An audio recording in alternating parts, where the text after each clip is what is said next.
നമസ്കാരം. ഞാൻ all Kerala men's association president Vattiyoorkavu Ajith Kumar. ദീപകിൻ്റെ മരണവുമായിട്ട് ബന്ധപ്പെട്ട് ദീപകിൻ്റെ അമ്മയ്ക്കും അപ്പനും ഒരു മകനും ജീവിക്കാൻ പറ്റാത്തൊരു അവസ്ഥയാണ്, സാഹചര്യമാണ് നമ്മളിപ്പോൾ മനസ്സിലാക്കുന്നത്. കാരണം 24-ൽ ഇന്നലെ ഒരു പ്രോഗ്രാം ഉണ്ടായിരുന്നു, ഒരു ശ്രീകണ്ഠൻ നായർ ഷോ. തമ്മിൽ ഇത് പണ്ട് നമ്മൾ തമ്മിൽ എന്നായിരുന്നു. അന്നത്തെ ആ പ്രോഗ്രാം നമ്മുടെ സംഘടനയും രൂപീകരിക്കുന്ന ആ ഒരു ഇതുമായിട്ടൊക്കെ ഒരു കണക്ഷൻ ഉണ്ട്. ഇന്നലെ എന്നെ ആ ചർച്ചയിൽ എന്നെയും വിളിച്ചിരുന്നു. 24-ലെ ആദ്യത്തെ തമ്മിലുള്ള ആദ്യത്തെ ചർച്ചയായിരുന്നു ഇന്നലെ. വിളിച്ചു, ഞാൻ പോകേണ്ടതായിരുന്നു, പക്ഷേ ചില സാഹചര്യങ്ങളാൽ അത് വേണ്ടാന്ന് വെച്ചതാണ്. അപ്പോൾ ഇന്നലത്തെ ആ പ്രോഗ്രാമിൽ ദീപകിൻ്റെ അമ്മയും അപ്പനും പറയുന്നത് കേട്ടു. ഇനി എങ്ങനെ ജീവിക്കും? കാര്യം സാമ്പത്തികപരമായിട്ട് അവർക്ക് ഒത്തിരി ബുദ്ധിമുട്ടുണ്ട്. മെഡിസിൻ വാങ്ങണം, അവരുടെ മറ്റു കാര്യങ്ങൾ നോക്കണം, ഒത്തിരി കാര്യങ്ങളുണ്ടല്ലോ. പ്രായമാകുമ്പോൾ ഒത്തിരി കാശിൻ്റെ ചിലവുണ്ട്. അപ്പോൾ അതിനൊന്നിനും ഒരു വരുമാന മാർഗം ഇല്ലാത്തതുപോലെയാണ് ഇന്നലെ സംസാരിക്കേണ്ടായത്. അതുകൊണ്ട് ഈ വരുന്ന തിങ്കളാഴ്ച 26-ാം തീയതി റിപ്പബ്ലിക് ഡേ അന്ന് ഞാനും നമ്മുടെ സംഘടനയിലെ മെമ്പർമാരും അവരുടെ വീട് സന്ദർശിക്കുകയാണ്. സന്ദർശിച്ചിട്ട് അവരുടെ ഇപ്പോഴത്തെ സാമ്പത്തിക സ്ഥിതി എങ്ങനെയാണെന്നൊക്കെ മനസ്സിലാക്കിയതിന് ശേഷം ഒരു നല്ലൊരു സാമ്പത്തിക സഹായം ചെയ്യുവാൻ വേണ്ടിയിട്ട് ഉദ്ദേശിക്കുന്നുണ്ട്.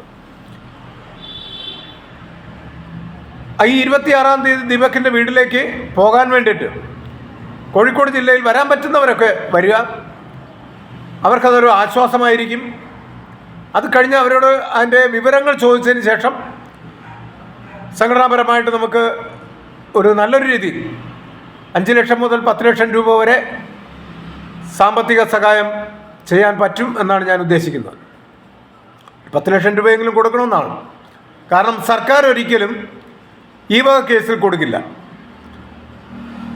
മുൻപ് സ്വഭാവ ദൂഷ്യം കൊണ്ട് പെൺകുട്ടികൾ മരിക്കുന്ന സാഹചര്യം ഉണ്ടായപ്പോൾ KPCC ഒരു സൈഡിൽ നിന്ന് കൊടുത്തു, മുഖ്യമന്ത്രിയുടെ ഫണ്ടിൽ നിന്ന് കൊടുത്തു, സർക്കാർ കൊടുത്തു. അങ്ങനെ ഒരുപാട് കൊടുപ്പുകളാണ് നമ്മൾ കണ്ടത്. പക്ഷേ ഇവിടെ മരിച്ചത് ഒരു പുരുഷനായതുകൊണ്ട് ആ അപ്പനും അമ്മയ്ക്കും ഒരു സാമ്പത്തിക സഹായവും അവർ പ്രതീക്ഷിക്കേണ്ട, കിട്ടത്തുമില്ല. അപ്പോൾ സർക്കാരിൽ നിന്നൊന്നും പ്രതീക്ഷിക്കേണ്ട കാര്യം, ഇവരാരും അങ്ങോട്ട് പോയിട്ടുമില്ല.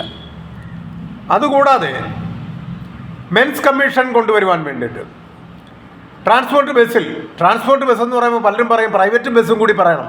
ട്രാൻസ്പോർട്ട് ബസ്സിൽ വരുമ്പോൾ സ്വാഭാവികമായിട്ട് പ്രൈവറ്റ് ബസ്സിലും സംവരണം വരും. ഓക്കെ, അപ്പോൾ ട്രാൻസ്പോർട്ട് ബസ്സിൽ സംവരണത്തിന് വേണ്ടിയിട്ട് വലിയൊരു പ്രക്ഷോഭം തന്നെ നമ്മളിവിടെ തിരുവനന്തപുരത്ത് നടത്താൻ ഉദ്ദേശിക്കുന്നുണ്ട്.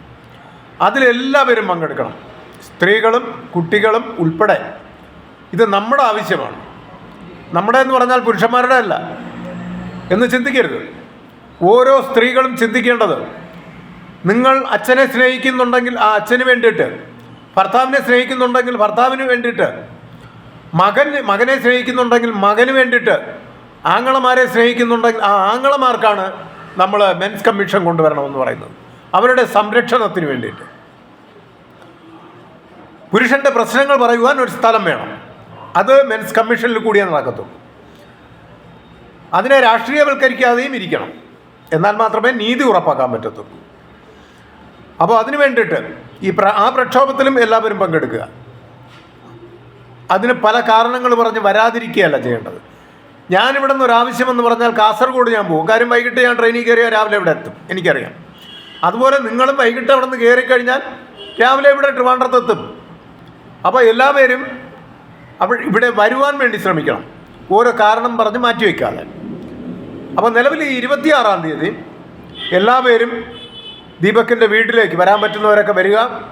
നമുക്ക് അവരുടെ ആ അമ്മയുടെയും അപ്പൻ്റെയും പ്രശ്നങ്ങൾ കേൾക്കാം. കാര്യം എനിക്ക് ആ മരണത്തിന് അന്ന് പോയിരുന്നപ്പോൾ അവരോടൊന്നും ചോദിച്ച് മനസ്സിലാക്കാൻ എനിക്ക് പറ്റിയില്ല. കാരണം അവരുടെയൊക്കെ മാനസികാവസ്ഥ അതായിരുന്നു. ആ കരച്ചിൽ കേട്ടിട്ട് എനിക്ക് ഭയങ്കരമായിട്ട് എൻ്റെയും മാനസികാവസ്ഥ ശരിയല്ലായിരുന്നു. അപ്പോൾ അതുകൊണ്ടാണ് കേസ് നല്ല രീതിയിൽ കൊണ്ടുപോകാനുള്ള സാഹചര്യങ്ങൾ നമ്മൾ ഹൈക്കോടതിയിൽ MG ശ്രീജിത്ത് സാറുമായിട്ട് ഹൈക്കോടതിയിൽ നമ്മൾ കാര്യങ്ങൾ മൂവ് ചെയ്യുന്നുണ്ടായിരുന്നു. അതെല്ലാം വിജയകരമാണ്.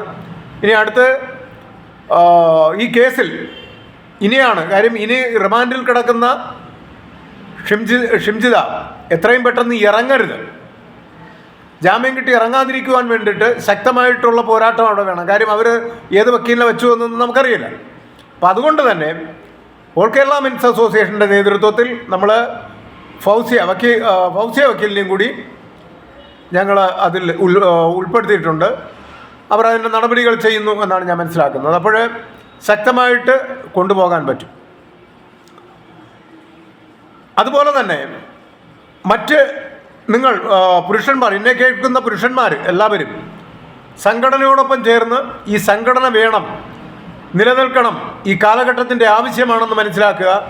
അതിൽ മെമ്പർഷിപ്പ് എടുക്കുവാനും കൂടെ പ്രവർത്തിക്കുവാനും തയ്യാറാവണം.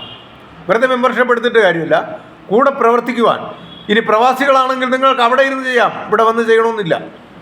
അവിടെ ഇരുന്ന് ഇനി ലീവിനൊക്കെ വരുമ്പോൾ എന്തെങ്കിലുമൊക്കെ പ്രോഗ്രാം ഉണ്ടെങ്കിൽ അതിൽ പങ്കെടുക്കാം. അപ്പോൾ ഇങ്ങനെയൊക്കെയുള്ള ഒരു സഹകരണം നമുക്ക് വലിയൊരു ശക്തിയായിട്ട് മാറിയാൽ മാത്രമേ പല കാര്യങ്ങളും വിജയിപ്പിച്ചെടുക്കാൻ പറ്റത്തുള്ളൂ. ഞാൻ മെൻസ് കമ്മീഷന് വേണ്ടിയിട്ടും ട്രാൻസ്പോർട്ട് ബസ്സിലെ സീറ്റ് സംവരണത്തിന് വേണ്ടിയിട്ടും 2 മന്ത്രിമാരെയും ഉടനെ കാണുന്നുണ്ട്. എന്ന് വെച്ചാൽ മുഖ്യമന്ത്രിയെ കാണുന്നുണ്ട്, നമ്മൾ ടീമായിട്ട് സ്ത്രീകൾ ഉൾപ്പെടെ ഗണേഷ് കുമാർ സാറിനെയും കാണുന്നുണ്ട്. കണ്ടിട്ട് നടപടികൾ ഉണ്ടായില്ല എങ്കിൽ നമ്മൾ പ്രക്ഷോഭത്തിലേക്ക് തന്നെ പോവും. പുരുഷന്മാർക്ക് ഇവിടെ നീതി ലഭിച്ചേ പറ്റൂ. സ്ത്രീകളുടെ അടിമയായിട്ട് ഒരു വിഭാഗം സ്ത്രീകളാണ് കേട്ടോ, സ്ത്രീകളിൽ വലിയൊരു വിഭാഗം നന്മയുള്ളവരുണ്ട്, അവർ എന്നെ വിളിച്ച് ഒരുപാട് പിന്തുണ തരുന്നുണ്ട്.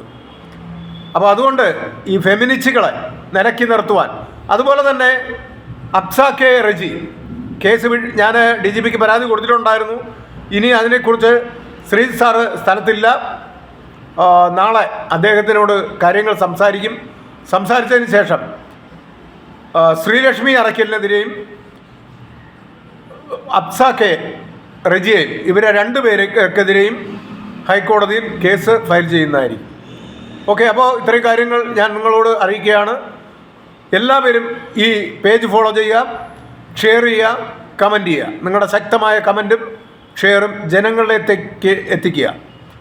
ഓക്കെ, നന്ദി, നമസ്കാരം.